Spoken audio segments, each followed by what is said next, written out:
Welcome, everyone, to the Town of Chatham Zoning Board of Appeals meeting. Today is 7/11/2024, July 11th. Pursuant to Governor Healy's March 29th, 2023, signing the acts of 2023, extending certain COVID measures adopted during the state of emergency, suspending certain provisions of the open meeting law until March 31, 2025. This meeting of the Chatham Zoning Board of Appeals is being conducted in person and via remote participation. Every effort will be made to ensure that the public can adequately access the proceedings as provided in the order. A reminder that persons who'd like to listen to this meeting while in progress may do so by calling 1-508-945-4410, conference ID 716-446-004#, or join the meeting via online Microsoft Teams through the link in the posted agenda. While this is a live broadcast and simulcast on Chatham TV, despite our best efforts, we may not be able to provide for real-time access. We will post a record of this meeting on the town's website as soon as possible. In accordance with town policy, the public can speak to any issue, hearing, or business item on the agenda during the meeting when recognized by the chair. First, we start the meeting with a roll call vote of all members. Virginia Fenwick? I approve. And this is to approve the form of the meeting. Steve DeBoer approves. Lee Hovey, I approve. All C. Simple approves. David S. Nixon approves. Ed Acton approves. And David H. Veach approves. And Randy Potash, I approve as well. If there's anybody not on the board participating in the call via via the phone only, online, we ask you to give your name and the last 4 digits of your phone number for identification purposes. Staff will read the notice. After that, you or your representative will present your appeal or application. Anyone in favor of the application or appeal may speak for up to 5 minutes, and there'll be a clock. I will read or summarize all letters received by the board. Anyone against the appeal or application may speak or ask a question for up to 5 minutes. The applicant will then have an opportunity to rebut. Board members will direct questions to anyone present if they wish. The board will hear further information, deliberate, then we'll close the public hearing, and then we will deliberate and vote on the appeal or application. Votes are taken by roll call, and at the end of the meeting, we will close via verbal confirmation and note the time of adjournment. In order to be successful on your application, you need 4 out of 5 votes, a supermajority in the Commonwealth of Mass. Voting today will be David Veach, David Nixon, Virginia Fenwick, Paul Semple, and myself. And at this point, I think we're going to see if we have any minutes. June 13th, 2024, Paul? Yes, I'll move to approve the minutes of June 13, 2024 as published. Dave Veach seconds and votes yes. And Mr. Nixon? Yes. Yes. Yes. And I vote yes as well. So our first application today is going to actually be the second one on the list, just to take care of some housekeeping. Whenever Sarah's ready, 24-039, 83 Old Mill Road. Application number 24-039, estate of Kathleen Lee, care of William F. Riley Esquire, P.O. Box 707, Chatham, Mass. 02633. Owner of property located at 83 Old Mill Road, also shown on the Town of Chatham's Assessor's Map 14I, Block 17, Lot 15A. The applicant proposes to change, alter, or expand a non-conforming dwelling on a non-conforming lot via the demolition of the existing dwelling and garage and the construction of a new dwelling. The existing dwelling is non-conforming in that it is located 7.7 feet from the road, and the existing garage is non-conforming in that it is located 12.5 feet from the easterly abutter, where a 15-foot setback is required, and 13.4 feet from the road.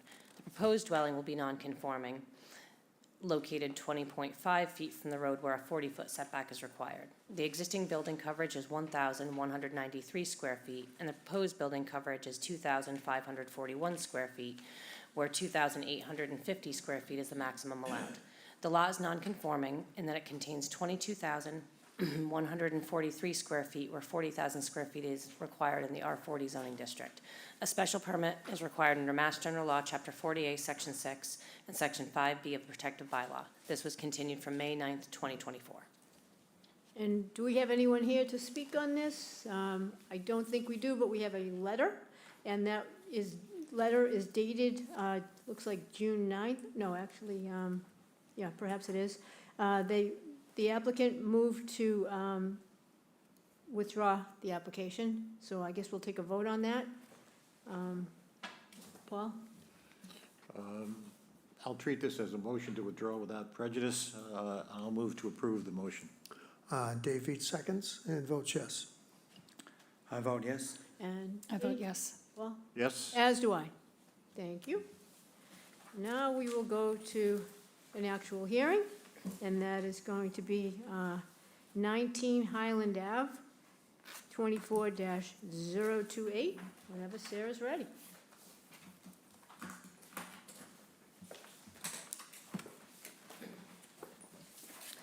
Application number 24-028, 19 Highland LLC, care of William G. Litchfield Esquire, 330 Orleans Road, North Chatham, Mass. 02650.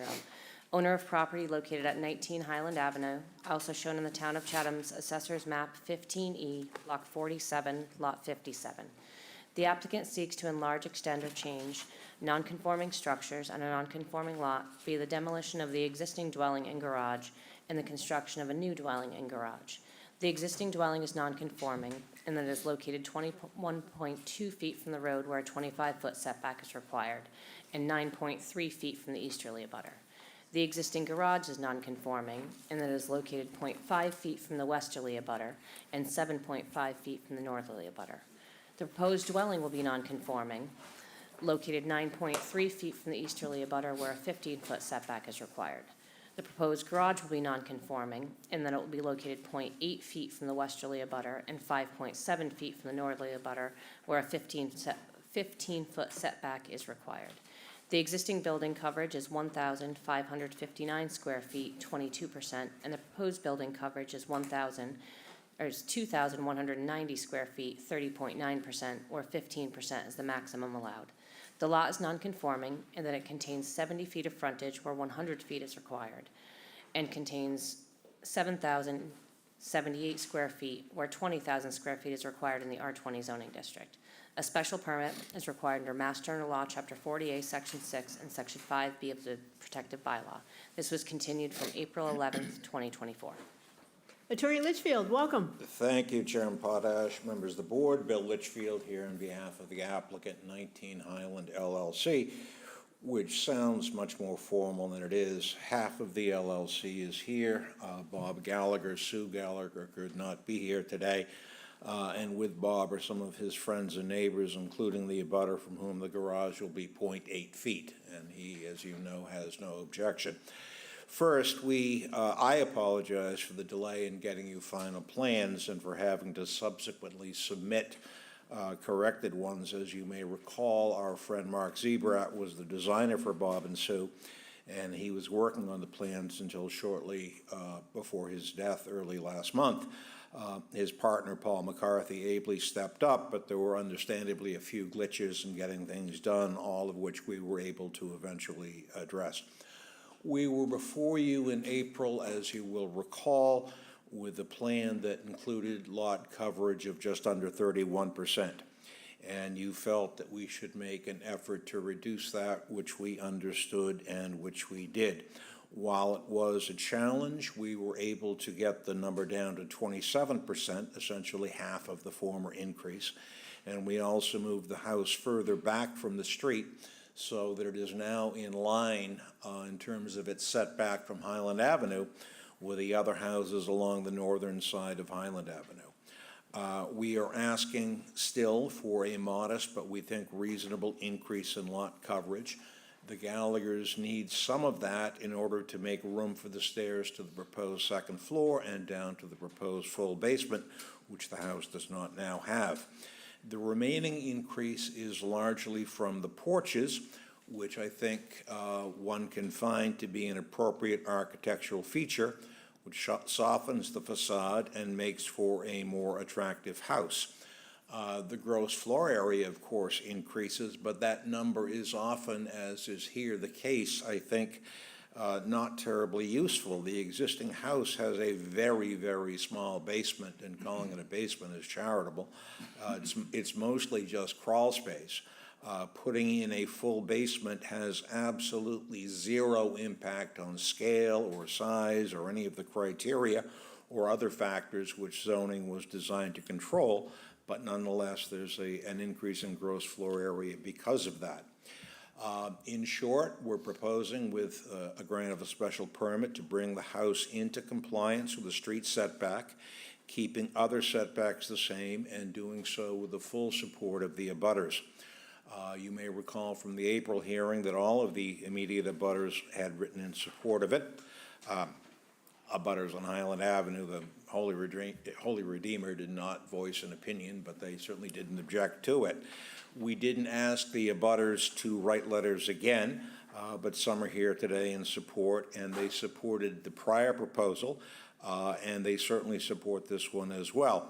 At the same time, responsively to your request, we reduced the proposed coverage significantly with an increase of only 350 square feet. So with that, I will go into the criteria as to adequacy of site. All the neighborhood lots are non-conforming, but I think you can find the site to be adequate for construction of a replacement home and garage. We have eliminated the street setback nonconformity, moved the house further to the north, and we've done so without exacerbating the sideline setbacks. As to compatibility of size, we have a small lot and a small one-story house. As revised and reduced responsively to your request, on the third page of the handout, you see the numbers. I think it remains compatible. We've moved it further from the street. It's now in line with the others along Highland Avenue. The porches are 140 square feet of that excess coverage, and I think that they are appropriate, and I think you can agree to that.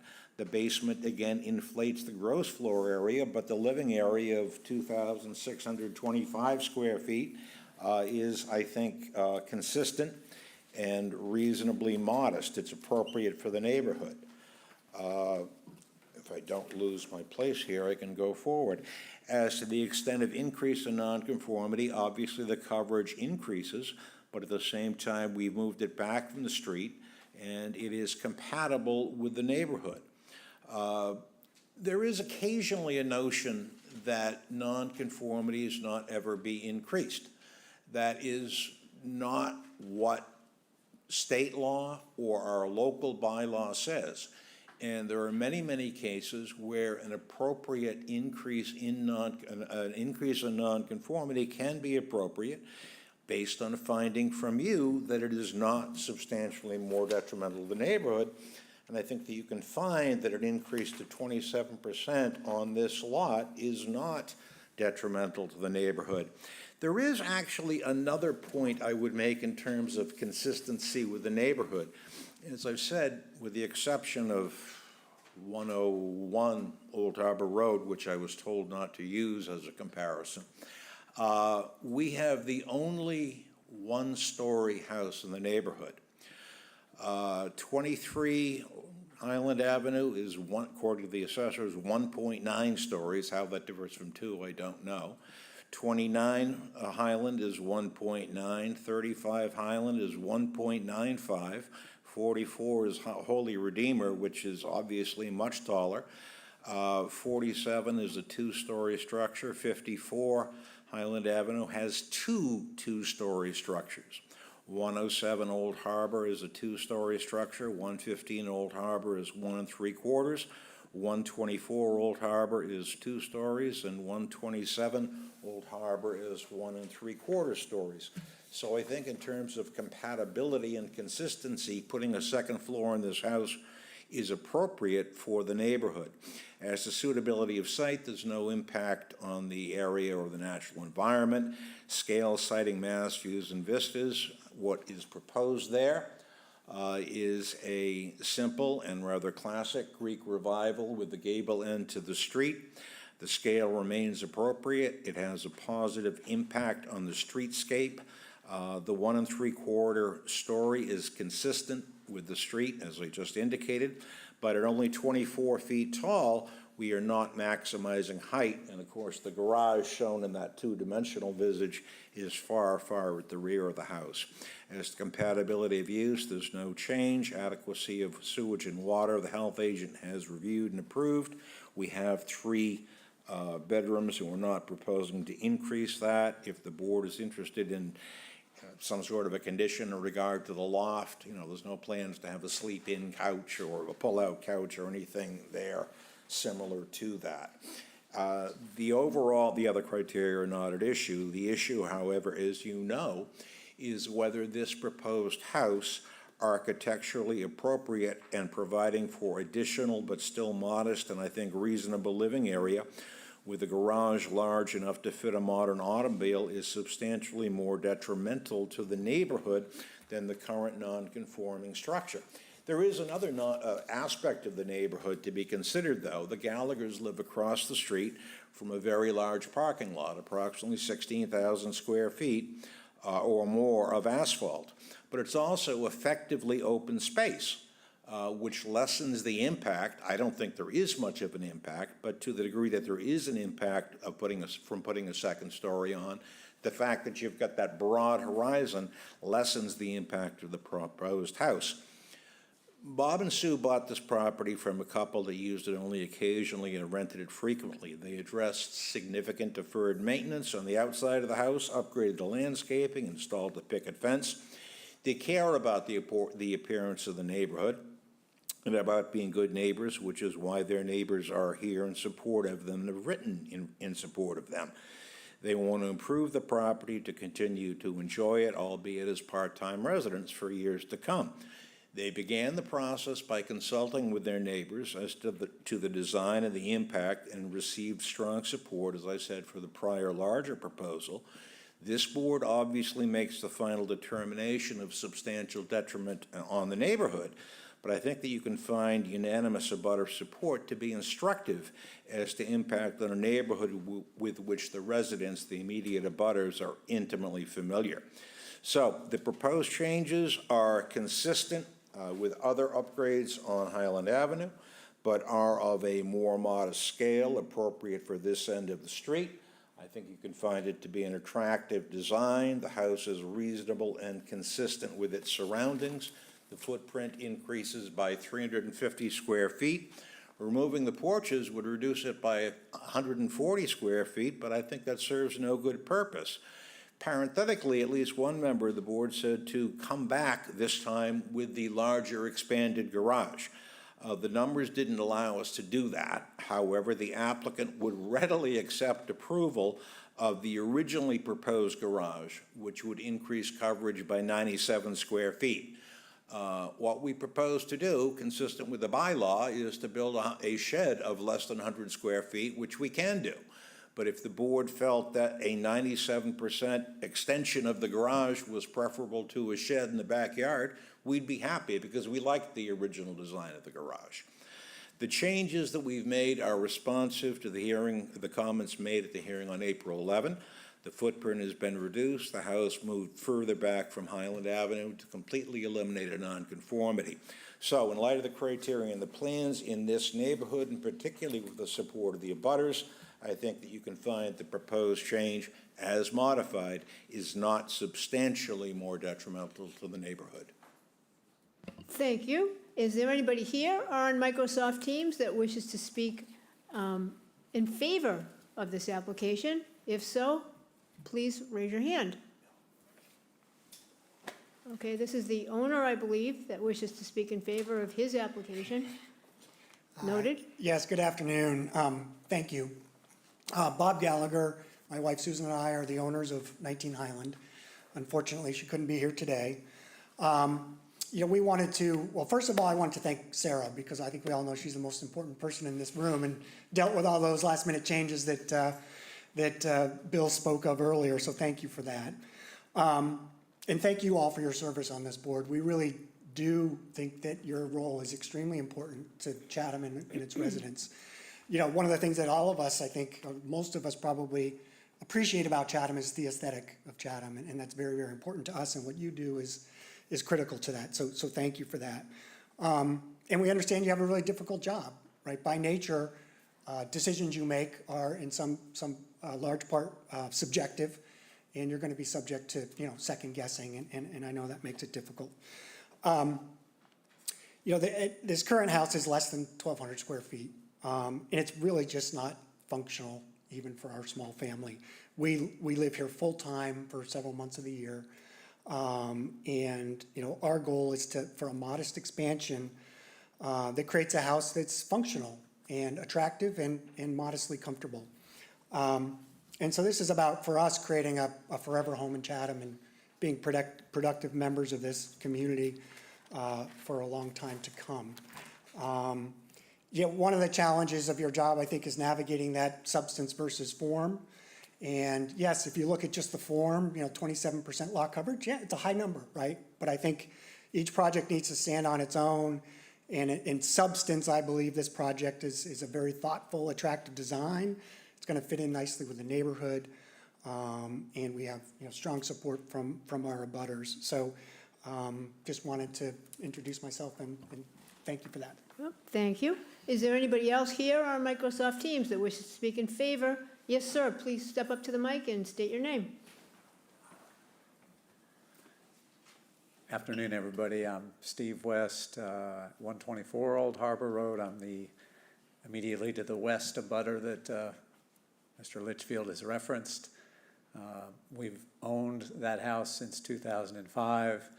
My grandparents owned it since 1962, and their parents owned it since 1946. So we're on the corner of Old Harbor and Highland, and we've been there since 1946.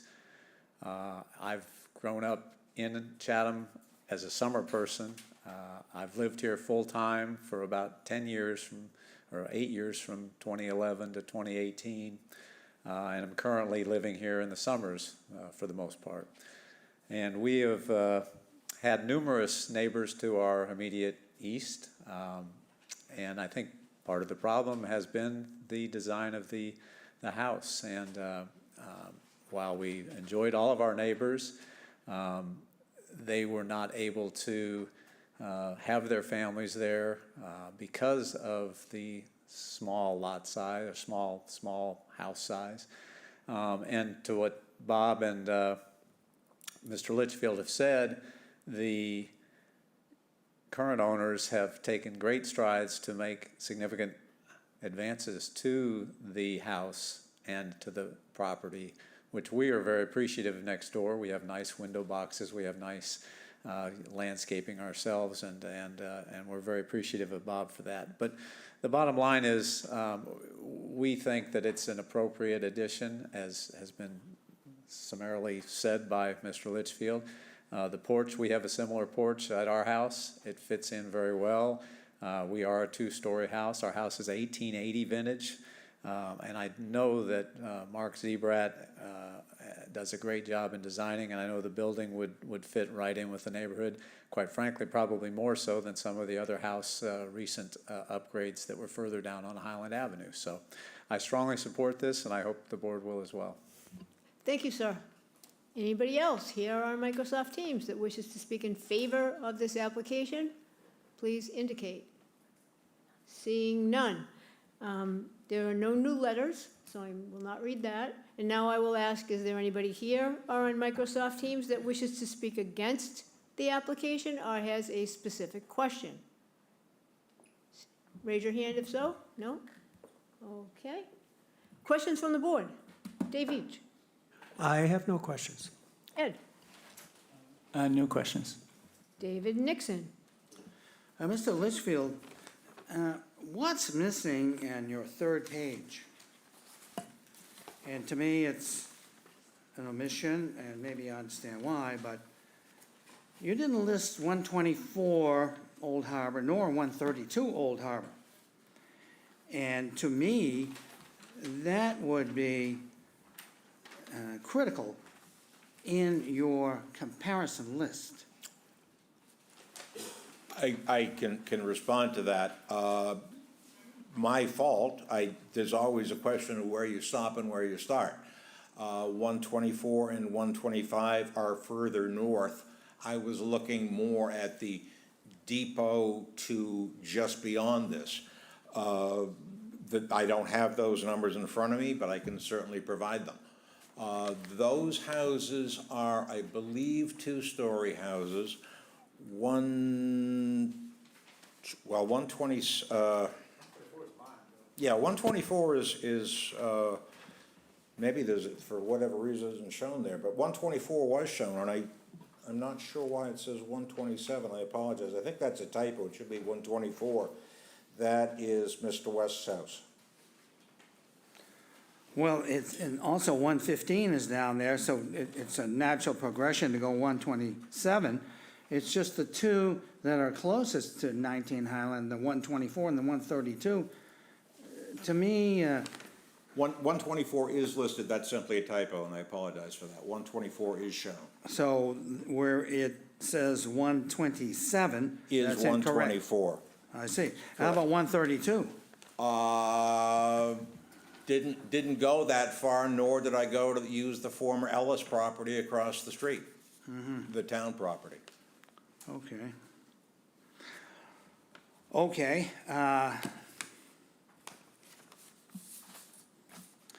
Secondly,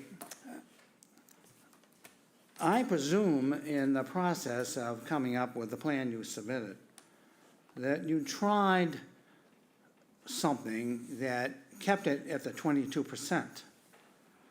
Could you tell us about that process and what that would have looked like?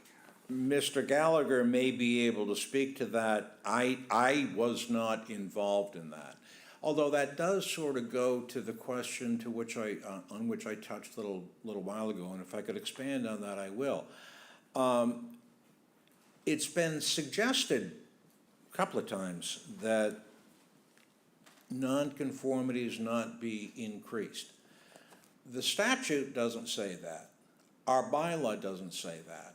And I don't want to go back to the history of zoning in the town of Chatham, but I can say that every time there has been a zoning change, the voters have been told that they would have the opportunity to go to the Zoning Board of Appeals. Never were they told that an increase wouldn't be allowed.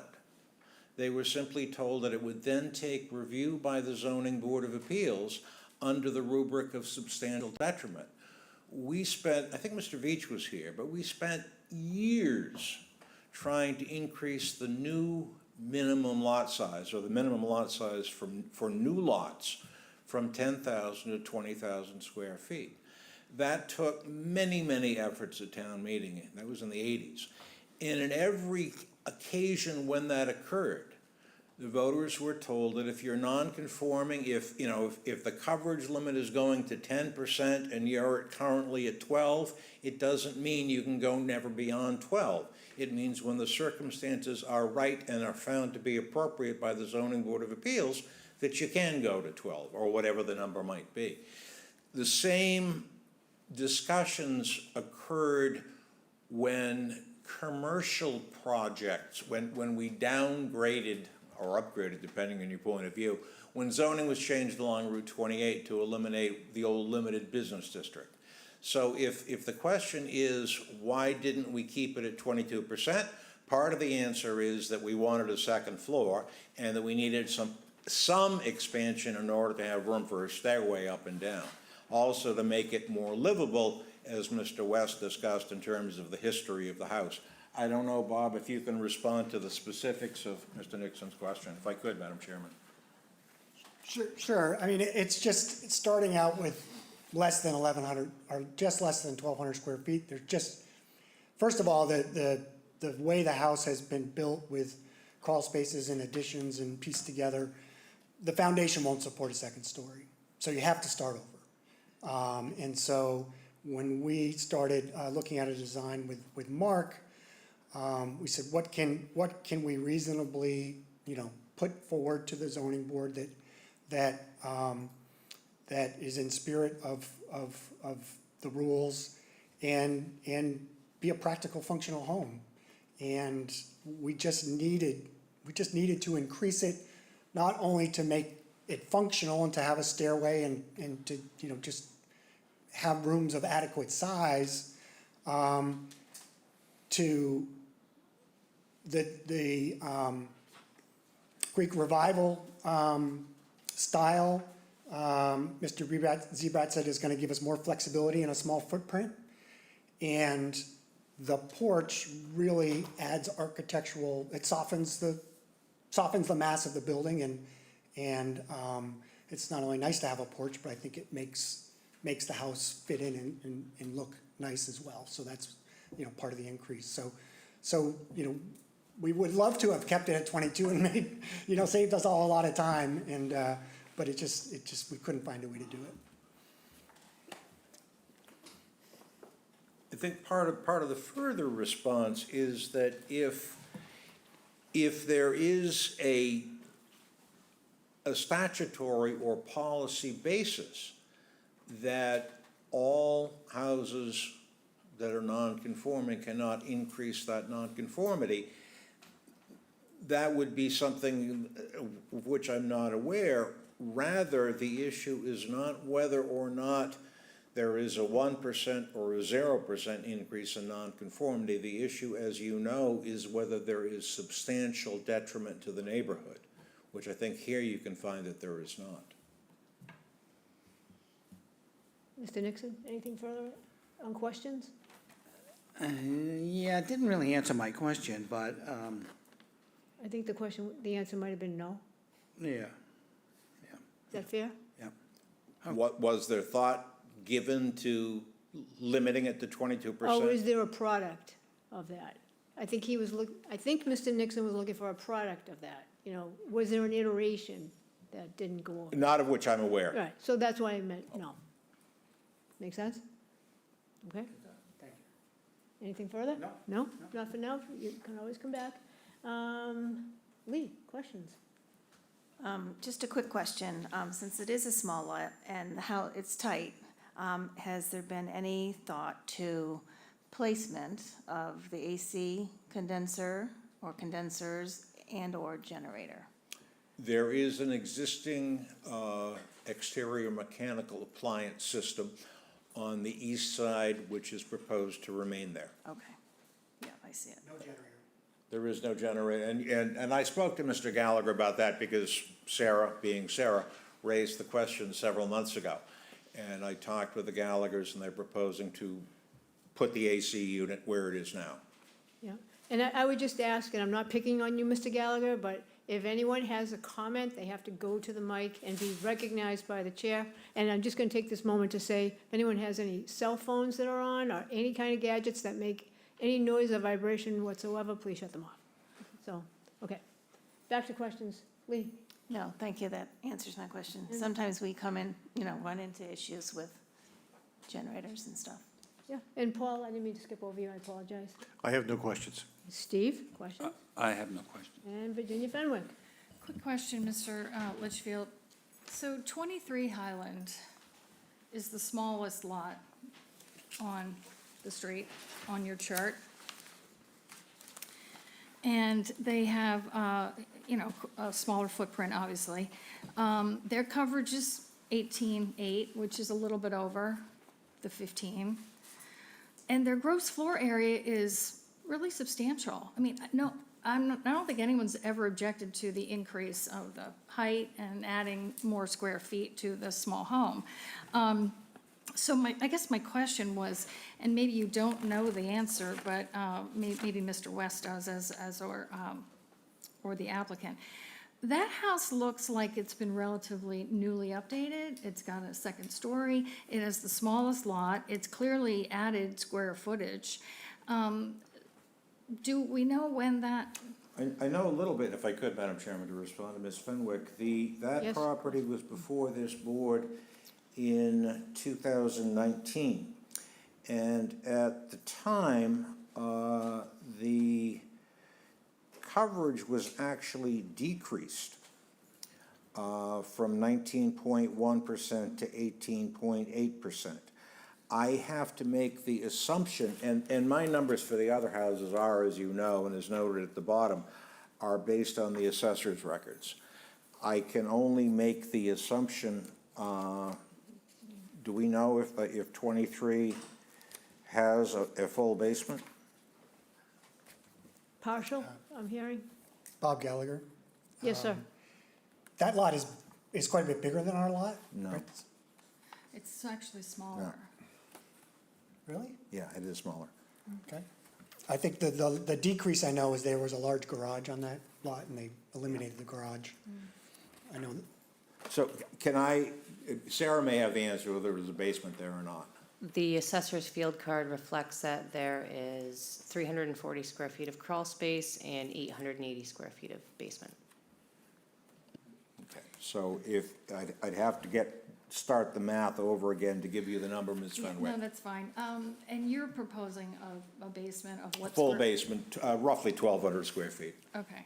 So this isn't really a question, but something that does stand out to me when I look at the gross floor area. And again, I'm really not focused on gross floor area because we're talking footprint primarily here with the coverage. But it is the second smallest lot on your chart, and it has the highest gross floor area. So I'm just trying to reconcile, why can't we find more room, for the coverage? Well, I would be happy to, well, gross floor area, of course, is not living area, it also includes the Right, garage. right. The gross floor area number is something which I will probably never again use in a chart.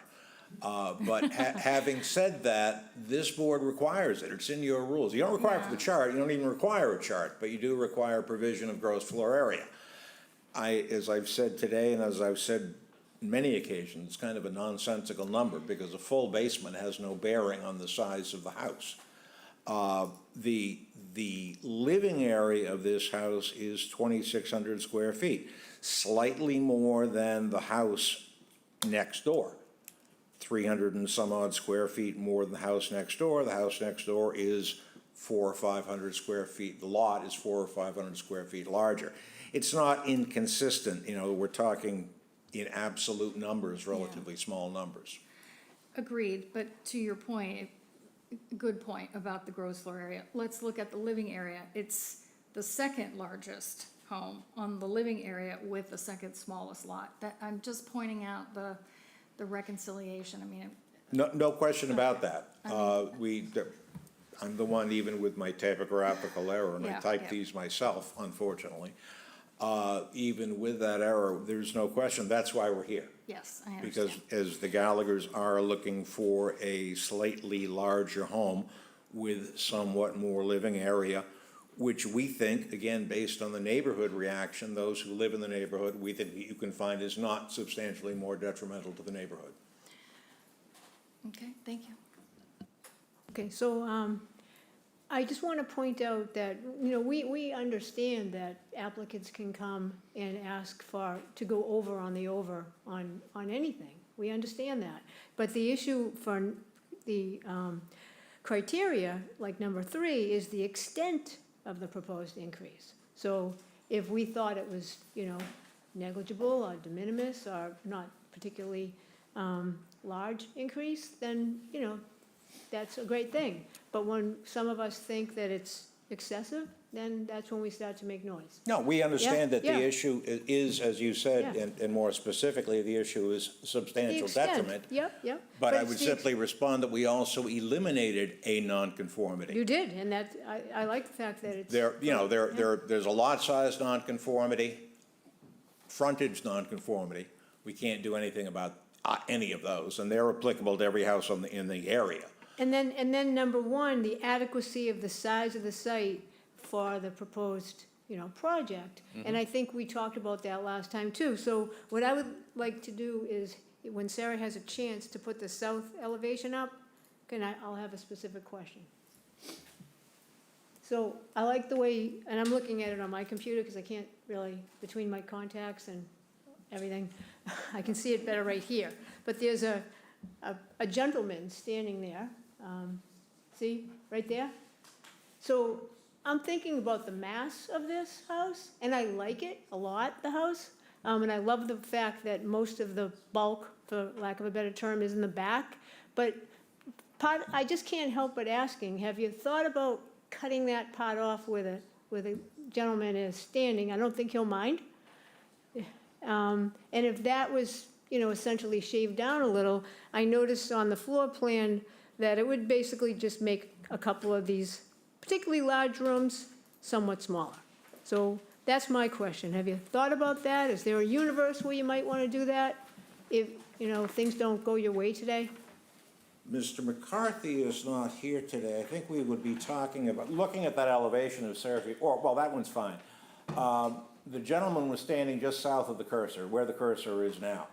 So what you see where he was standing is the porch, and the Yes. porch going north from there is 4 feet. Then we would be talking about the kitchen. I understand that, That's I the do. part. So could the kitchen be reduced by 4 by 12 something? It would be approximately 50 square feet. So I noticed that that's a nice open area with a kitchen and a living area, and, it's very attractive, and so is, the house in general. It's certainly beautiful. But I'm just thinking that that may help with the issue of mass, and it doesn't look like it's impossible. It would be 65, the net would be approximately 65 square feet, because instead of me trying to look at that, I'm looking Yeah, at the that's plans. fine, but you 12 understand. feet 9 inches by 4 feet. Would the board like to give us 30 seconds, or would you like us to come If the back? members of our board are okay with that, then sure. Yeah, I know it's a little unusual, but that's where I'm at.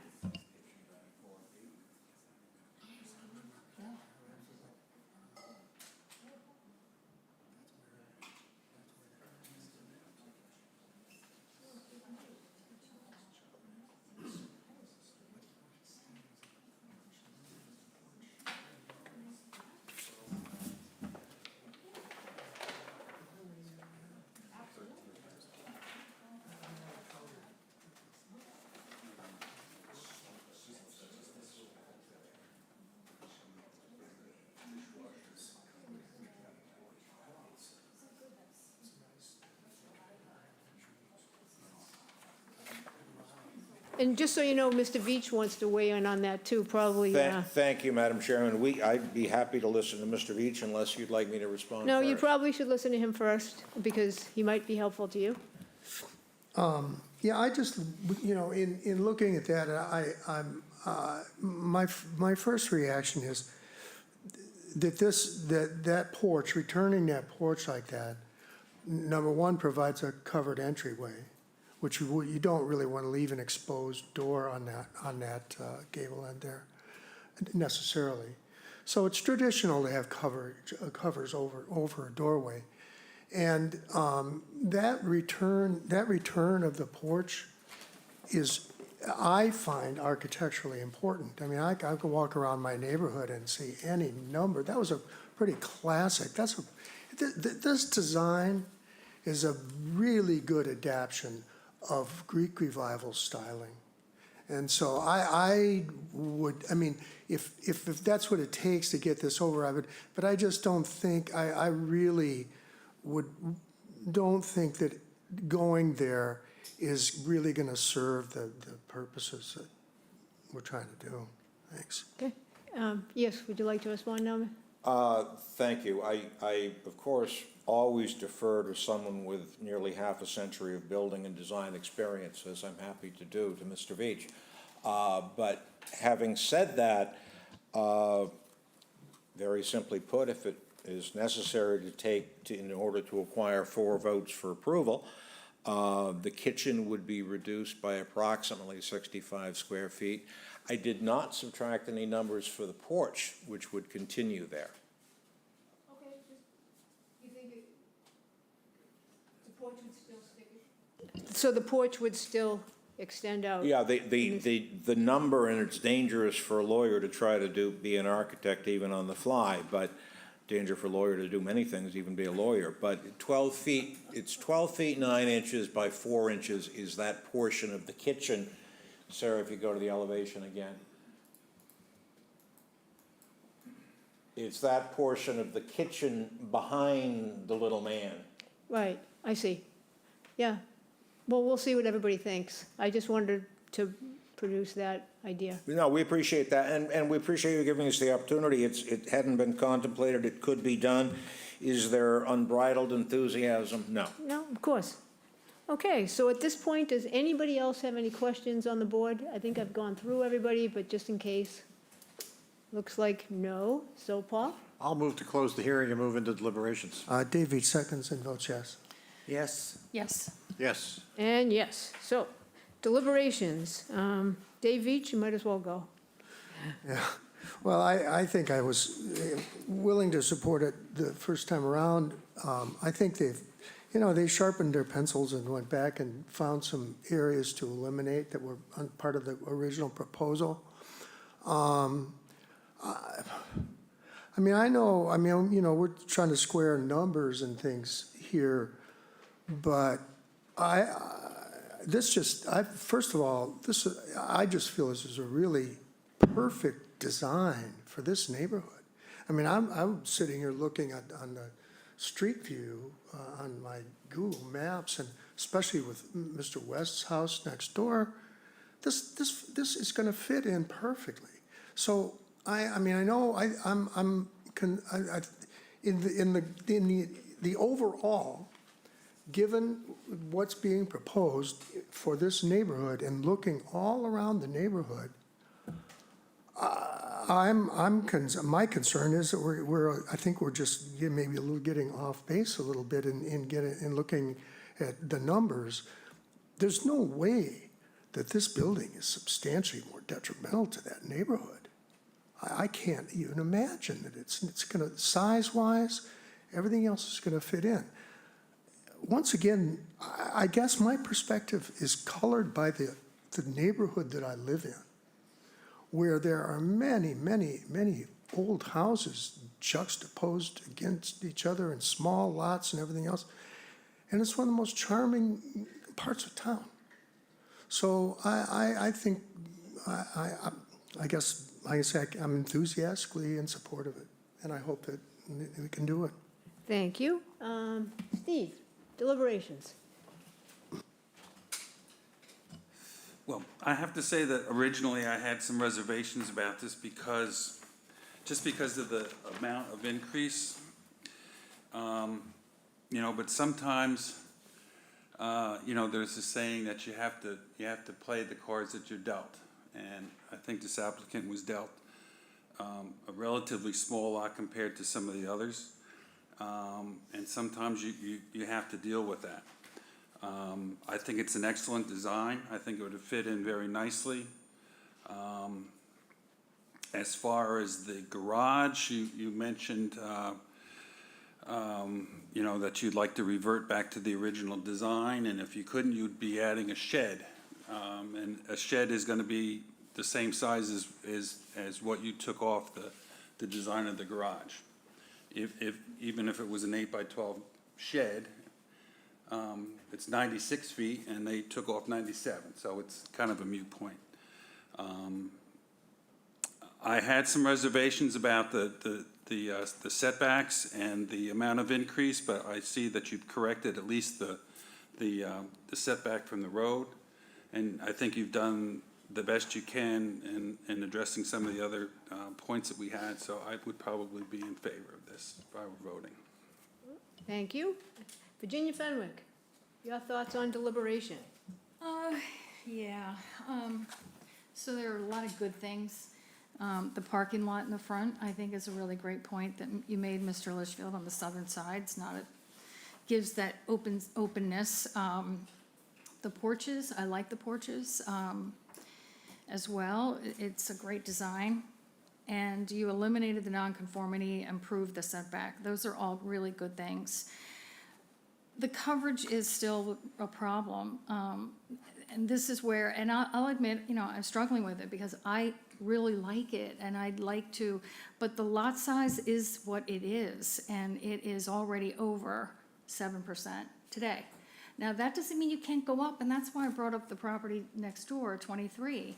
It's, it has a much more space, and they worked with the smaller lot.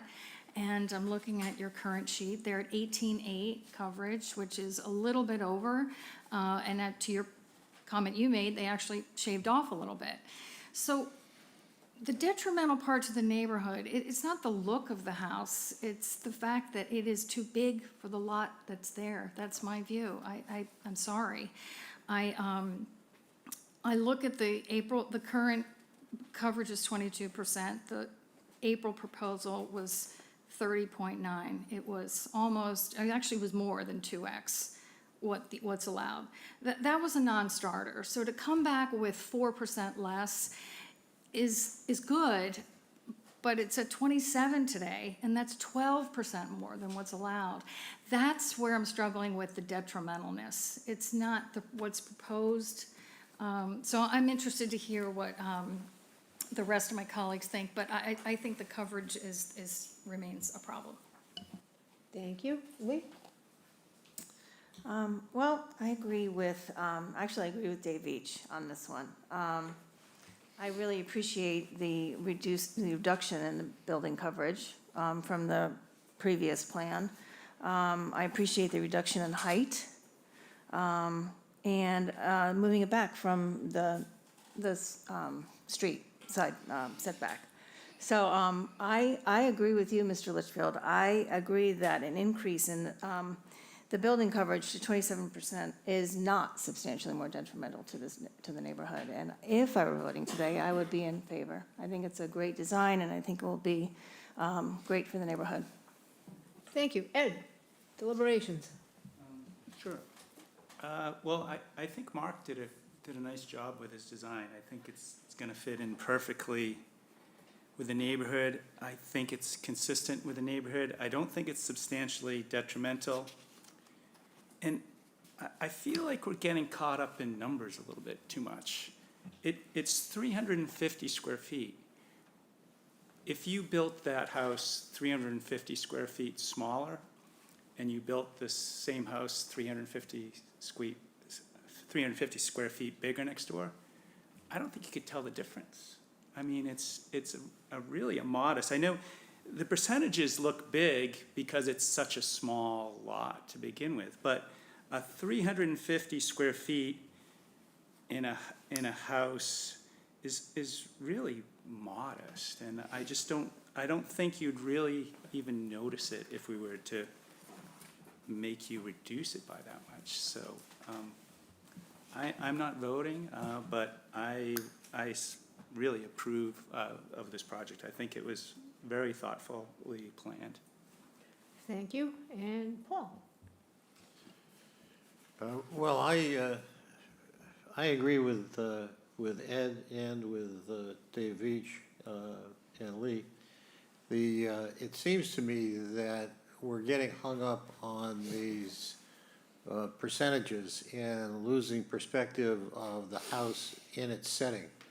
And when you look at the house as it's designed, including the parking lot across the street, and you look at Mr. West's house next door to it, it seems to me that this is certainly a house that would fit into the neighborhood.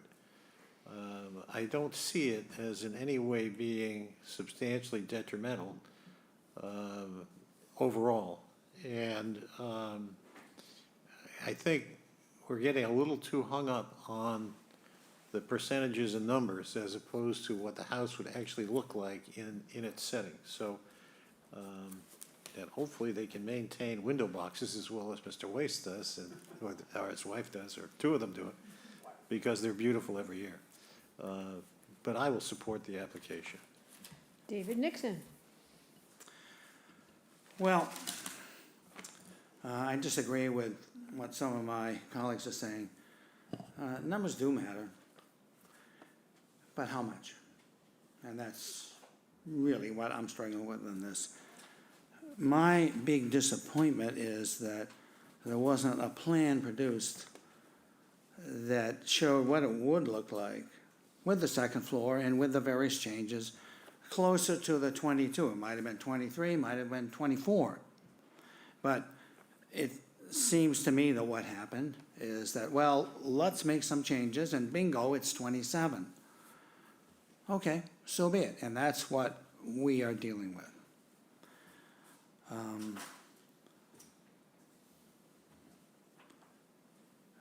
Do I like it? No, I don't. Is it detrimental to the neighborhood? I think it is, when you compare like Mr.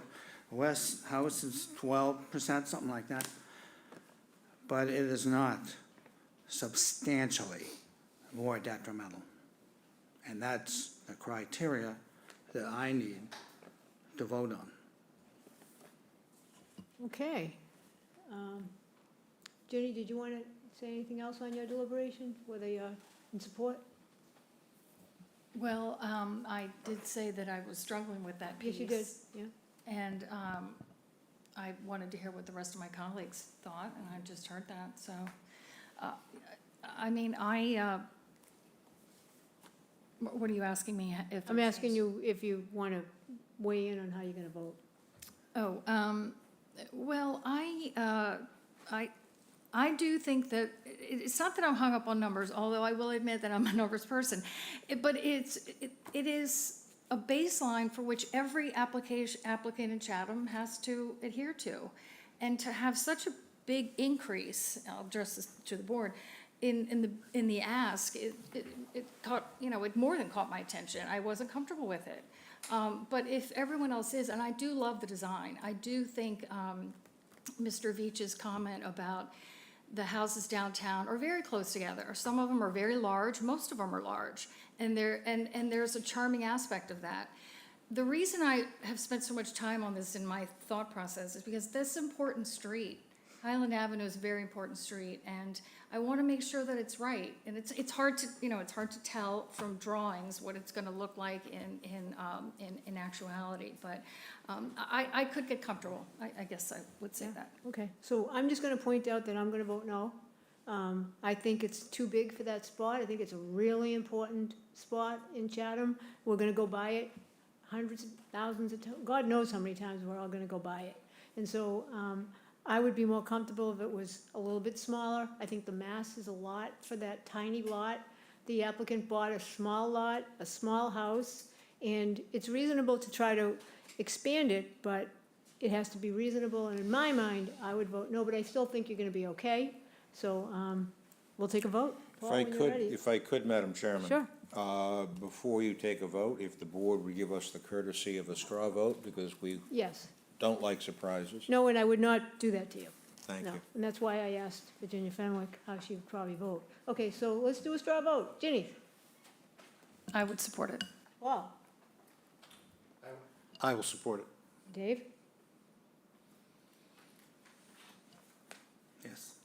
And Dave Veach? I will support it. Okay, and I will not. So we'll leave it with that. And now we'll do a real vote. Close the hearing?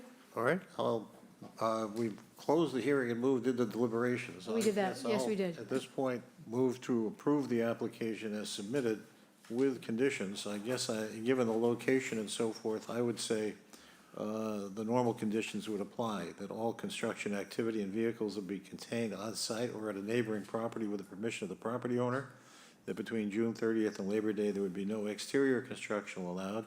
No work will be promoted on the weekends, and construction activity between 8 a.m. and 5 p.m. only. I don't want to be out of order. You're not out of order. Before I second, I'd just like to raise the question about the garage, the original proposed shed addition to the garage that they originally proposed, as opposed to them putting a shed on the site.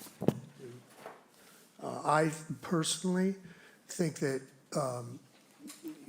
rather than jumping through the hoops of putting a separate shed on, we're not hardly gonna see that shed addition that was originally proposed to the garage.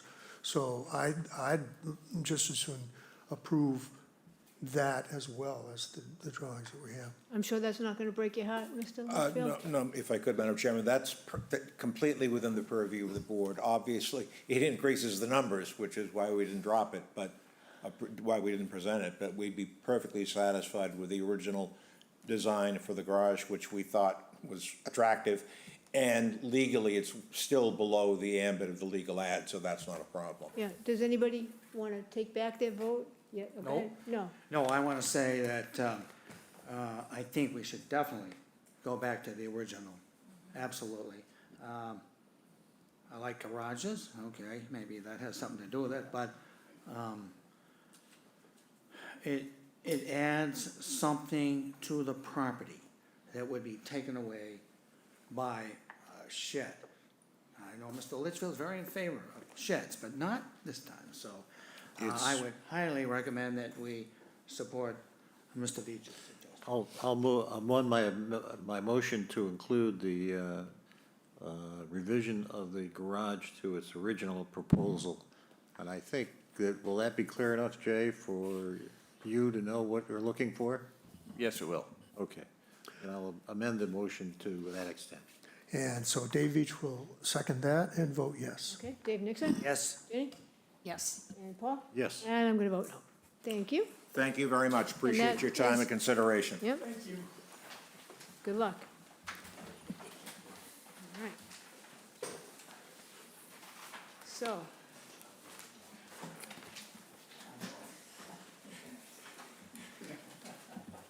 So I don't sign it. No, you do. I do. Okay. There we go. So whenever Sarah's ready, we're gonna do a sign application, something different. 24-064, Anthony Zombis, 1589 Main Street.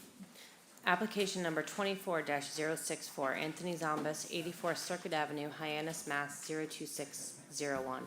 Owner of property located at 1589 Main Street, also shown on the Town of Chatham's Assessor's Map 9D, Block 43, Lot 12. The applicant seeks an appeals permit under Section 225-19 of the Town of Chatham sign bylaw to allow the placement of a 7-inch by 36-inch, 1.75 square foot ladder board on the existing ground sign. The existing ground sign is 18.96 square feet. The proposed ladder board will increase the total size of the ground sign to 20.71 square feet, where 20 square feet is the maximum allowed. The lot contains 1.08 acres in a GB3 zoning district. The proposed sign requires an appeals permit under Section 225-19 of the Chatham sign bylaw. Sir, welcome. Just please state your name. Good afternoon. My name is Anthony Zombas. I'm the property owner of 1589 Main Street in West Chatham. I had the property since 1981, and we had a sign there, and since then, and I watched the streaming that was done in on May or April of 17. It's only 17, day of 17, and I thought the sign was approved. And now I feel that it's came back again, and I guess it must be that I'm 0.71 square feet Oh, over. so you may have been talking about a different board, the Historic Business District Board? Oh, I and it- wasn't talking. No, well, I wasn't here. I just Oh, okay. yeah. And so I asked Sarah, "What is this all about?" And, and she told me, "Well," he says, "I think it's the criteria." And she sent me the criteria, Yeah, and yeah. I have it. And the sign has been there since 1981, okay? I doubt very much if after 45 years, the criteria is wrong. But if you say it's wrong, but No. it's been there such a long We're not saying time. anything's wrong. So Okay. why don't we just go through the 4 things? Want me to just guide you right through? I Tell can me- make it easy for you. Yeah, you're looking for 71 hundredths of an inch of a square, what are you looking for? So why don't you just agree with me that the specific site is appropriate, and it's an appropriate location for that sign? Do you agree with that? Yeah, Okay, is that what you're trying to say? Yes? Okay. And the proposed sign or signs will not be a nuisance, will they? no, No, and they're not a hazard to vehicles or pedestrians either? no, And the sign is not adversely, it won't affect properties adversely or the neighborhood? no.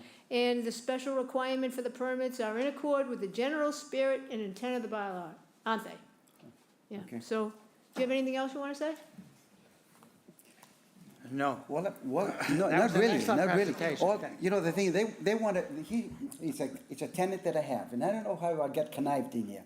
But I have this tenant, and he wants to put a little sign underneath it, 7 inches by 30 or something. Right, Okay, and it's gonna hang it by eye hooks on the bottom, okay?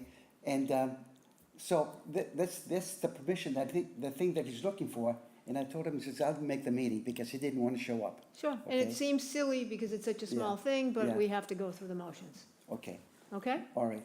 All right, so at this point, is there anybody here on Microsoft Teams that wishes to speak in favor of this sign? If so, make it known. Seeing none, that's okay, though. I will read the correspondence from Okay. HBDC, All right. which was from a meeting that took place indeed on April 17th, 2024. The Historic Business District Commission met and rendered the following decision. The commission voted 5-0 to unanimously approve the additional lattice sign to the existing ground sign with the standard conditions. Any changes or alterations would require additional approval of the HBDC, and that is from Chantel Kilkenny. We don't have any other correspondence. Now, is there anybody here on Microsoft Teams that has a question or wishes to speak against this little sign? Seeing none. Questions from the board? Are there any? Did you have a question? No questions. Sure. Dave, you know you have a question. Go ahead. It's not really a question. I have some familiarity with the sign code, more than I wish I did. But, Tony, I think what happened here, and nice to see you again, by the way. What happened here is that because of the proximity to the road, the sign is supposed to be 20 square feet or less. Now, adding this last rung takes it over the 20 square feet, thus needing the appeal to us to grant permission to have it that size.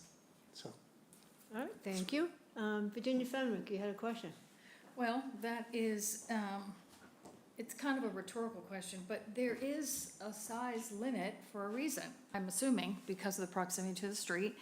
And so, you know, the total grounds, was specified many, many years ago that it should be this certain size, and you're going over it a little bit, and that's why you're here.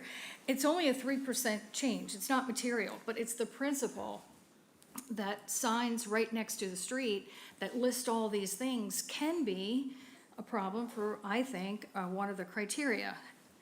If it's too busy, and I'm not saying this is, but the question was really why, again, it's kind of rhetorical, why is there a size limit to a sign in the first place? Probably for the reason of it needs to be readable and legible, and there is so for example, what if a 9th sign wanted to come up? You had another tenant and they wanted to hang one more. At some point, it starts to look like all those, like the dentist signs, where you're driving in Dennis and you can't read where you're going, you're trying to figure out where you're going, and then you crash your car because it's too, I'm not saying this is the problem, but that would be the point that I wanted to bring up about what size, somebody determined that size was important right there, it's right near the roundabout.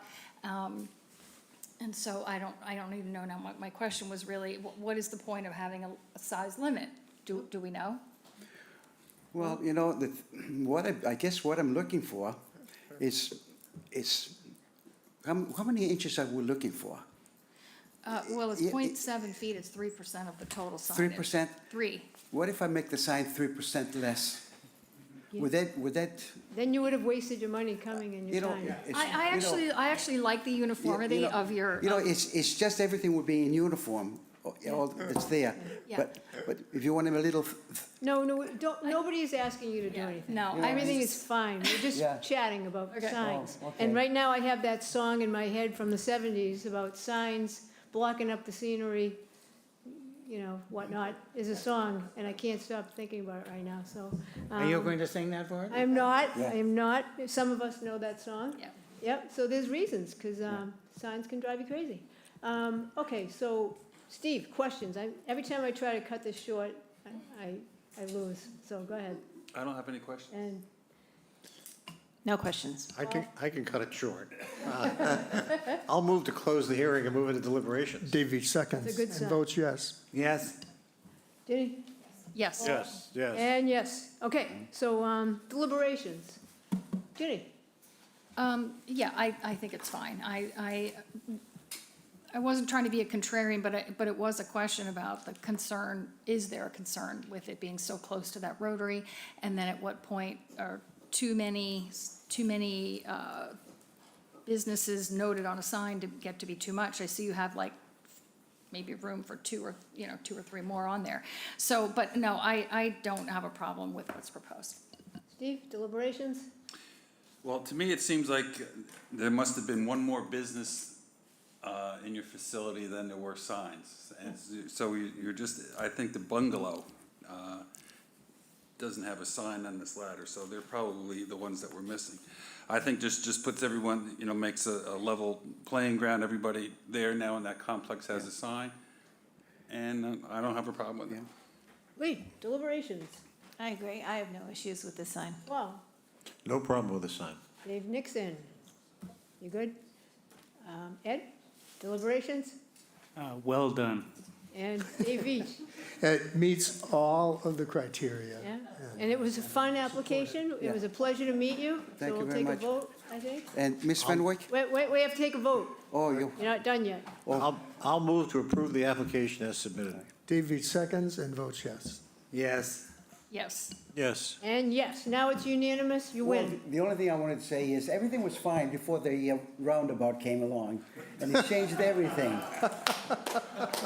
So, I want to Thank thank you. you very much. Have a and great evening. And I Thank hope you. this, that my meeting was, my time was a little bit less than the previous one. It was very pleasant, thank you. Thank you very much. See you again, I'm sure. I'm sure.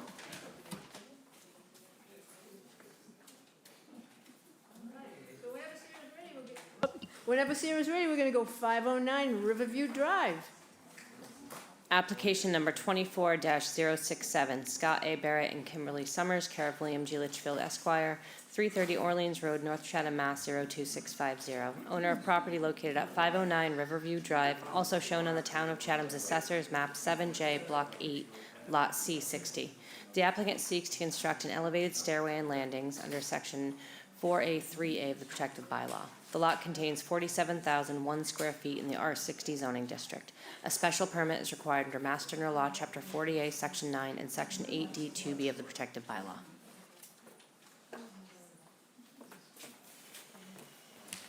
Okay, Mr. Litchfield, welcome back. Good afternoon. I will try not to go any longer than my first hearing this afternoon, or actually emulate Mr. Zombas and try to be out of here relatively quickly for a very simple proposal. I'm here on behalf of Scott Barrett and Kimberly Summers, who are at the rear of the room, who would like very much to be able to get down to Muddy Creek from their home on Riverview Drive.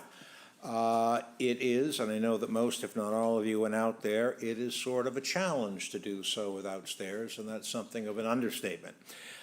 This is what we'll call a straight special permit. The criteria are a little bit different from those for a change of nonconformity.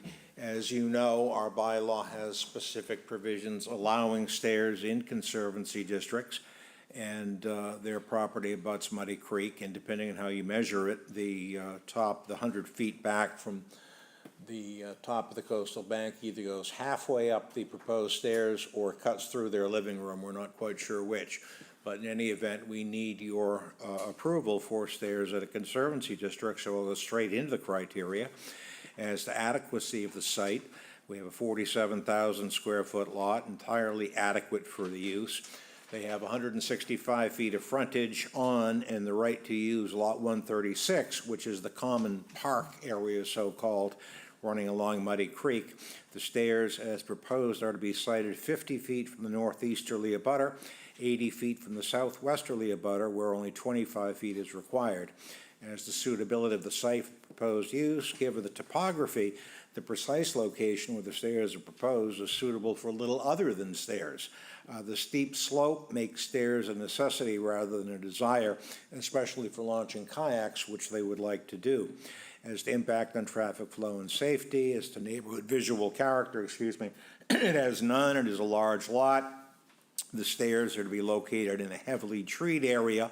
Trees are going to remain, and it will have no impact on neighborhood visual character, even from Harwich.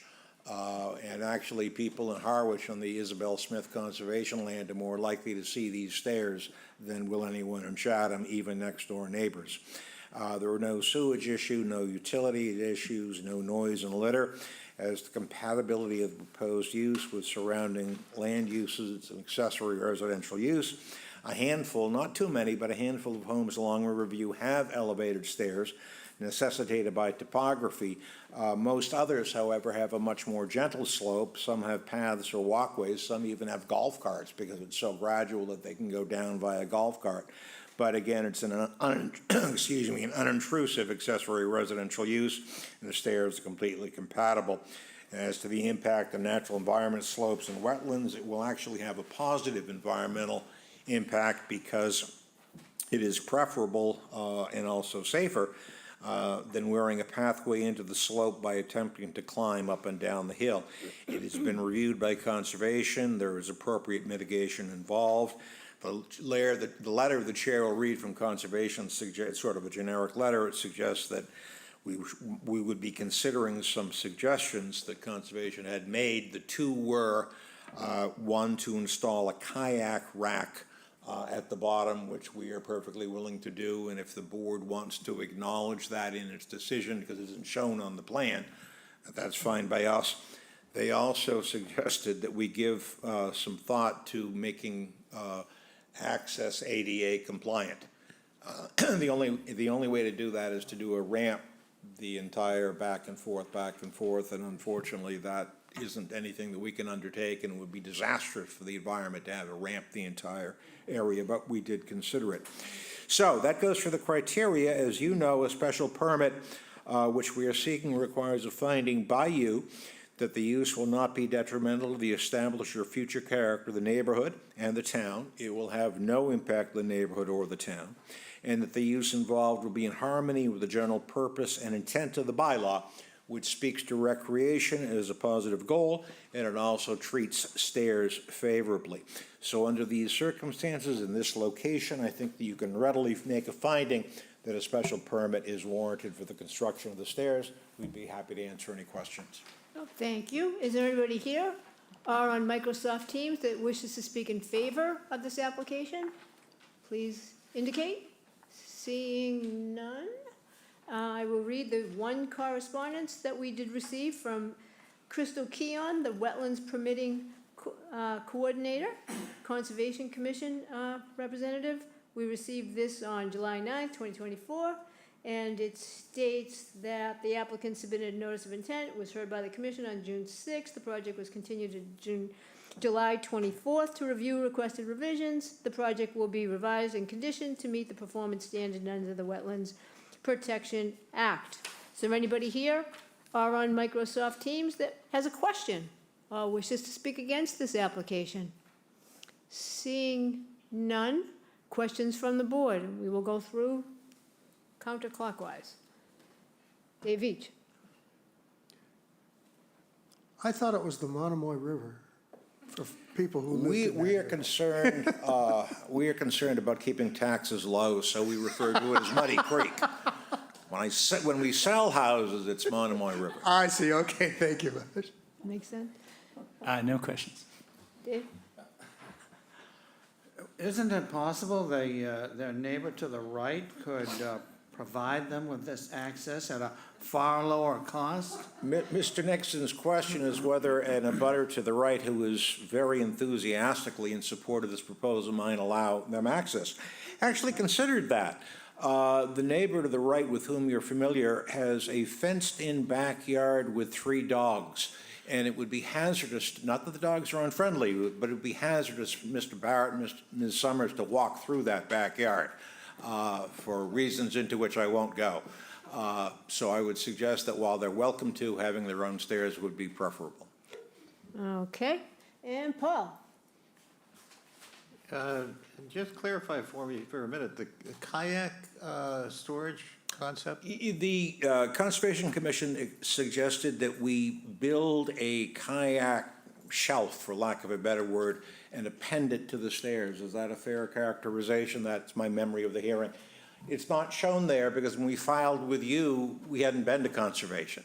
We are willing to do it. I think their thought is it would be better for the environment to put the kayaks on a fixture rather than leave them on the ground, and that's fine with us. I can understand that, but you're not looking for approval of that now? I don't know if there's separate approval required. I've disclosed to you that it may happen. Mr. Briggs, would you have any concerns if the building permit included a kayak rack? If I could, Madam Chairman. I would not. Sarah, do you have anything to add? Apparently, Mr. Briggs likes kayak racks. That's not a problem, that's good. Now, the only other observation I would make is that what is designated as a fish pond is a treacherous-looking spot. If you were walking back there in any kind of darkness, you were in big trouble. Mr. Barrett and Ms. Summers only purchased the house relatively recently. The former owner had a fish pond back there with koi or goldfish or barracudas, I don't know quite what. Yeah, well, it's empty and not blocked off at all. I would be a little concerned if I were the owner, but I just mentioned that. No other questions. All right. And Lee? No questions. Steve? I have a couple of questions. There's, on the plan, there's at least 2 benches that are noted. What's the access to those benches now, and is that going to remain? Those are existing benches. Right? They're not, I don't think they're used. If I could ask, do you have any plans for the benches? And if I could, Madam Chairman, thank you. He's very compliant with my request that he walks up. Thank you. Appreciate that. Dr. Barrett is an educator by profession, so he's used to listening to teacher. Yeah, yeah. Thank you very much. Your name, if you could. Oh, sorry, my name is Scott Barrett. Yes. Yeah, so the first point on the pond, by the way, we did just move in, actually, and we're looking to transform that, so it won't be a pond anymore. The question, what was the question? About the The benches? existing Oh, yeah, benches. existing benches, right. We actually, there were 2 benches that are there. The people that used to own the house passed away. I don't know how long ago they last used that area, but I can't find any trail even leading to those benches. But there are 2 benches there, and as part of the mitigation with conservation, we're going to remove those too. Sounds good. Thank you. Thank you. And then I was gonna ask you about the mitigation plan, but I see that it's on the plan here. I think it's pretty well described. The last question I have is, what happens when you reach the bottom of the stairs? There's steps to a beach or? No, it is it varies from, as you go along Muddy Creek, but it's a flatter area which everybody in River Bay has the right to use. But nobody spends any time on it. The goal is to put the kayaks in the water and go to East Harwich or out to Pleasant Bay. Okay. And then is there any part of the bottom of the stairs removable or for? No, but that's not in a flood zone or anything Okay. like that. Well, they're actually, it's curious because there are 2 banks. Sarah, if you could scroll down the other way, I'm sorry. The site plan portion. There is a top of the bank with the dotted line at the top, further up, down toward, or up toward That's the Muddy Creek, 100 I'm foot. sorry. I think that's the 100-foot. Yeah, no, all the way up. Let me get the cursor. There's a dotted line there. That's the top of the bank. Okay. There's another top of the bank way up at the top, but I've never seen, I've been there 20-something years, and I've never seen floodwaters any higher than elevation 10. And that's even after the new opening at Pleasant Bay, Jackknife. Okay, thank you. And Virginia Fenwick, questions? Clarification, Mr. Litchfield, you mentioned, I did watch the conservation hearing, and I don't know that it was clear. Your proposed tread length is 41 inches, and you mentioned you were or were not going to make it compliant, which is 42 inches. Yeah, the exterior is 48. We'll do we can't build anything wider than the lesser approved by the 2 boards. If you approve what's proposed and they want it to 42, the overall dimension will be no wider than 48. The 48, post to outer post to outer post. Outer post. No, I'm fine either way, I just wanted to know what it was. And again, this may be something where we may beg Mr. Briggs' comment if conservation requires widening and we end up being at 48.49 inches, is that going to be an issue? I wouldn't think so, no. So you're going to address it at Well, conservation? yeah, it'll be addressed to Okay, conservation. thank you. Okay, and I do not have any questions, so Paul? I'll move to close the hearing and move into deliberations. Dave Veach seconds and votes yes. Dave Nixon? Yes? Jenny? Yes. And Paul? Yes. As do I. So deliberations. Dave Nixon? It's a real steep. You know, I don't think when I was out there, I mentioned, I hadn't seen anything quite that steep in anyone's backyard. And so, good luck, because that's a construction project. And I certainly support them if they're willing to do it and throw in the money. God love you. All right, Ed, deliberations. Yeah, I'm not voting today, but I'm in support of the stairs. I think everything I've read, it's much better than, tromping through the woods. So I think it's a good solution. And Dave Veach? Yeah, I agree with previous, and I think that the kayak rack is a good idea, so they don't need to leave them on the whatever. And I can't even imagine trying to put a 1 in 12 pitch ramp, what it would take to get, I can't even imagine. Yeah, it would, yeah. But anyway, this is a reasonable proposal, and I'll support it. Great. Jenny?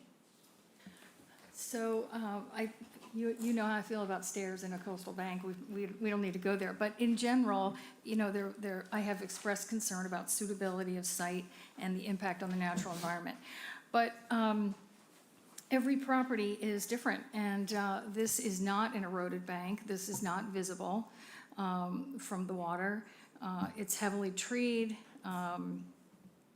and I think that it makes a lot of sense. I also wanted to point out that at the hearings that I was referring to earlier, while I didn't agree with those proposals, again, every property is unique, 4 out of 5 of my peers thought that those stairs were fine. So I really think if my peers think that stairs in general on a more vulnerable coastal bank were not detrimental, I don't know why these would be, so I would support it.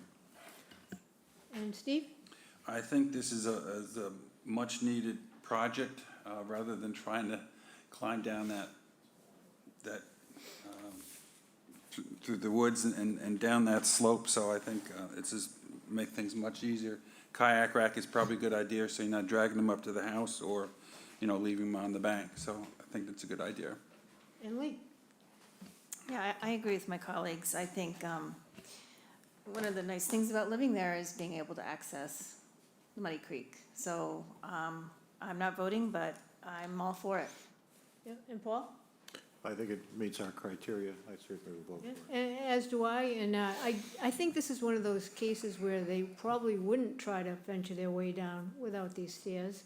And when I went there, I tried to ring the doorbell, but they didn't see me, so I'm that creepy person that was trying to get down there myself, and, I think it's great, you have all those kayaks and all that outdoor stuff, and you move to Chatham, and you're gonna get to use it, and I would never get in the way of that, especially because it's not an eroding coastal bank. So I'm gonna be in favor. Paul? I'll move to approve the application as submitted. I guess the question is, in terms of construction, is there any issue of, Conservation, I suppose, might impose a springtime limitation, but this is not a lengthy construction project.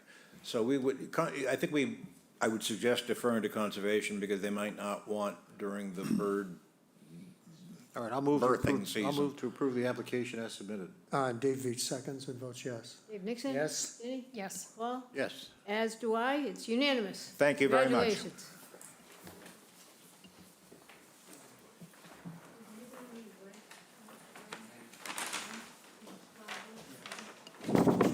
And whenever Sarah's ready, we're gonna move along to application 24-065, 289 Sea Pine Road. Application number 24-065, 289 Sea Pond Road Nominee Trust, care of D. Michael Collins Architects, 21 Elliott Street, Natick, Mass. 01760. Owner of property located at 289 Sea Pine Road, also shown on the Town of Chatham's Assessor's Map 12K, Block 6, Lot HC 21. The applicant proposes to change, alter, or expand a non-conforming dwelling on a conforming lot via the demolition of the existing dwelling and construction of a new dwelling. The existing dwelling is non-conforming and that is located 15 feet from the Coastal Conservancy District, top of bank, and 20.5 feet from the westerly abutter. The existing non-conforming barn will remain unchanged. The proposed dwelling will be non-conforming in that it will be located 21 feet from the Coastal Conservancy District where a 50-foot setback is required, and 21 feet from the westerly abutter where a 25-foot setback is required. The existing building coverage is 2,788 square feet, 6.9%, and the proposed building coverage is 3,545 square feet, 8.8%, where 10% is the maximum allowed. The lot contains 58,053 square feet in the R40 zoning district. A special permit is required under Mass General Law, Chapter 40A, Section 6, and Section 5B of the protected bylaw. Mr. Norcross, welcome. Thank you. Good afternoon. Jamie Norcross representing Janine Hoyt. Janine is in the audience this afternoon. With me is Michael Collins, who is the architect for the project. This proposal is a demolition rebuild. The house has been in Janine's family for a number of years. And while it's in good condition, it's in need of updating. And so Janine started working with Michael a couple years ago on coming up with a design.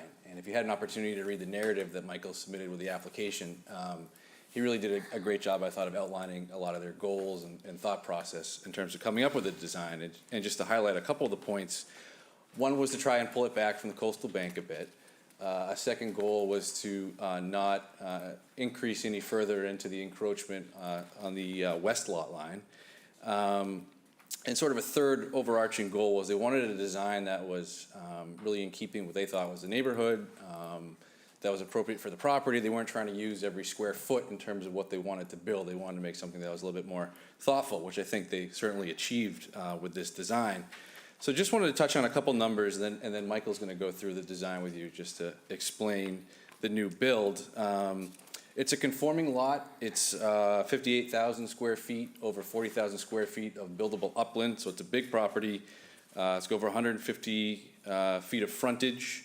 The existing house is non-conforming. It's located just over 20 feet from the west lot line, and is located 15 feet from the Conservancy District, which in this case is defined by the top of the coastal bank. The existing barn that you see on the bottom of the site plan closest to Sea Pine Road is also slightly non-conforming. It's 24 feet where a 25-foot setback is required, and that barn is proposed to remain as is as part of this application. The proposed structure is going to essentially be the same to the setback on the west. It's going to be 21 feet. And it is going to be 6 feet further back from the Conservancy District. There was thought of pulling it further back and perhaps pulling it a little bit further away from the west lot line, but there is an easement that runs across the property. It's a little hard to see on Coastal's plan, but essentially from the southeast corner, you can see the outline of the easement, and so you cannot put a structure over the area of the easement. So that was a limitation in terms of some of the site design. So with that, I'd ask Michael just to go through his design, and then I can touch on the criteria. Thanks, Jamie. As Jamie just pointed out, the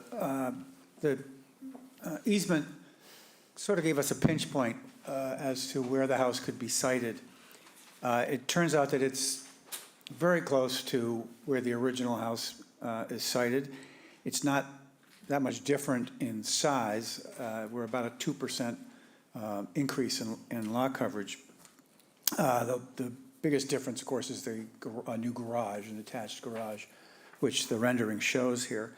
The easement, which zigzags across the property, created, although it's a 58,000 square foot lot, created a very small wedge that we could build in. So we pulled it back, as described, from the coastal bank and from the western property line as much as we could, and we are just hugging the edge of that that easement.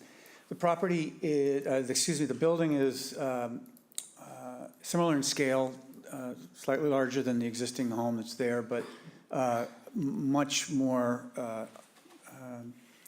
functionally efficient. The current house is multi-leveled and in areas of some disrepair in the concrete block foundation.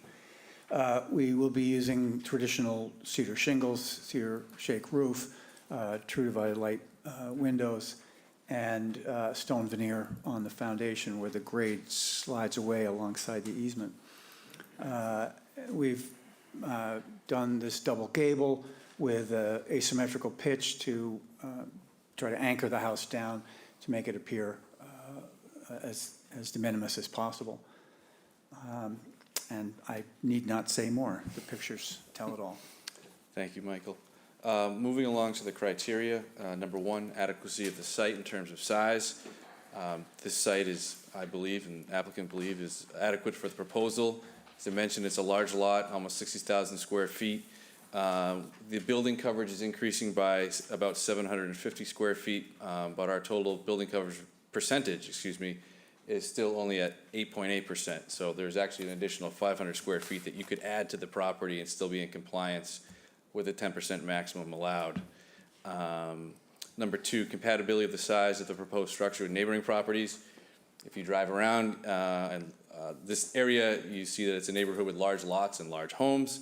The gross floor area analysis that I provided shows that this house is certainly compatible in terms of what is being proposed today, and I think really represents essentially a modest increase from what's there now as opposed to some of the neighboring properties that I'm sure you saw when you visited the site. Number three, extent of proposed increase in nonconforming nature of the structure or use. As I mentioned, the house will remain nonconforming to the west lot line and to the coastal bank, but these nonconformities have been slightly reduced to the extent that the applicant can, given the limitations imposed by the easement. I should mention here that my client received an email from the abutter to the west on Tuesday who expressed his support for the project. That is 275 Seapine Road. Number four, suitability of the site. The site is suitable for the project and will have no negative impact on the neighboring properties or on the natural environment. It has been before conservation and who indicated it was reviewed favorably by conservation. They had a couple of minor changes, and so the applicant will be going back on July 24th for an order of conditions to be issued by the Conservation Commission. Number five, impact of scale, setting, and mass on neighborhood visual character. Certainly don't think it's going to have a negative impact on neighborhood visual character, and in fact, a positive impact. Based on the siting of the home, the topography of the lot, and the extensive vegetation along Seapine Road, the house is really largely hidden from view from the road and from the abutting properties. It is going to be visible from the water side, of course, but it's set quite a ways back, and again, it's such a modest increase in size that it won't have a negative impact as viewed from the Crow's Pond area either.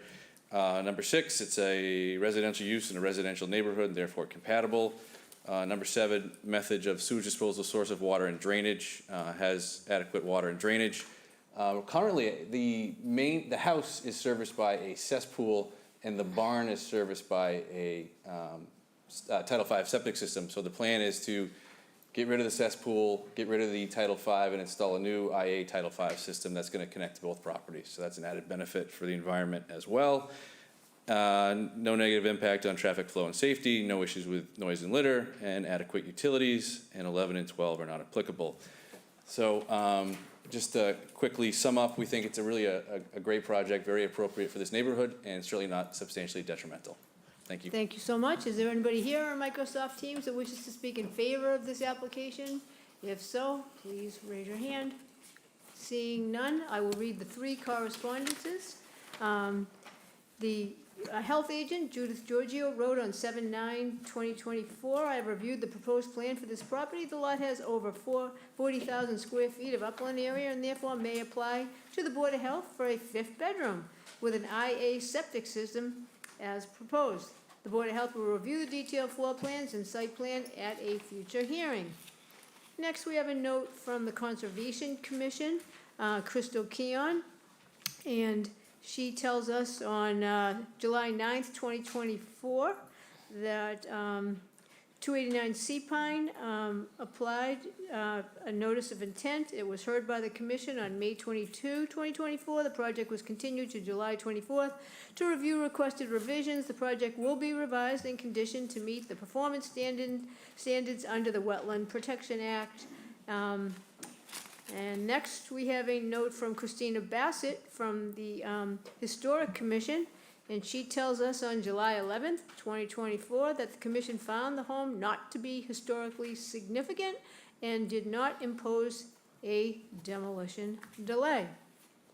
With that, if there's anybody here or on Microsoft Teams with a question or wishes to speak against this application, please indicate. Seeing none, questions from the board. Dave Nixon. Have none. Ed. Yeah, I have a few questions. Regarding the right-of-way, how many people have rights to that right-of-way? Sort of an unknown answer at this time. It might be the part of the entire subdivision over there of Harbor Coves. I know Janine's done some research in the past in terms of possibly expunging the easement. It's not in use, as you can see from being out on the property, but it's on the title and it's land court property, so it's more difficult to expunge than in other circumstances. Okay. And do any people still use that right-of-way? No. No. So anyone who has the easement, no one was contacted about the easement? Not as part of the project, this Okay. application, no. The reason I ask is when I was out at the property, there's sort of like a grass area where the easement is. And I was curious at how people, if anybody used it, because you have a stone wall that's encroaching into the easement now. So I didn't know if somebody has a sunfish or something like that and was gonna be bringing it down to the beach. If people actually used it, that would be somewhat of an encroachment onto their use. No, it's one of those sort of it was created, I believe, when the subdivision was initially done, and it's just one of those sort of creatures of old title reviews that it's still on the title, but it's not currently in use by anyone. Janine Holt, I presume? Janine Hoyt, yes, thank Oh, you. Holt, Hoyt, yes. And I'm not going to get this exactly right, but there was a lot of research done by my father-in-law in the past relative to the usage and exactly how that easement was proposed and how it is able to be used. And I should have brought the paperwork with me, but it's my understanding that boats are not allowed. It's only for foot traffic to fish and fowl, and you're not really even supposed to be sitting on the beach. It was just for water access. So, and to my knowledge, nobody comes down that path. Yeah. Thank you. Thank you. Dave Veach? I have no questions. Jenny, questions? A quick clarification, Mr. Collins. Your narrative, which was excellent, I agree with Jamie, very helpful.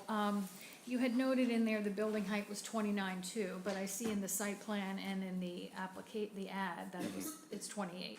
Is that just a mistake? 28.4 according to the site plan. Yeah, Yep. 28.4 3/4. So I just wanted to clarify that. Yep. That, the site plan from Coastal is the one to go by, which is 28.4. Yes, okay, perfect, thank you. Steve, questions? No, the questions I had have been answered. And Lee, questions? No questions. Paul? What's the name of the dog? The dog is a vicious hound there. Very, very friendly. No, I have no questions. And I don't have any questions either, so Paul? I'll move to close the hearing and move into deliberations. Dave Veach seconds and votes yes. And Dave Nixon? Yes. Jenny? Yes. Yes. And I vote yes as well. Okay, deliberations. Paul? I think the narrative that the architect provided and the renderings that he provided are really excellent and are very helpful.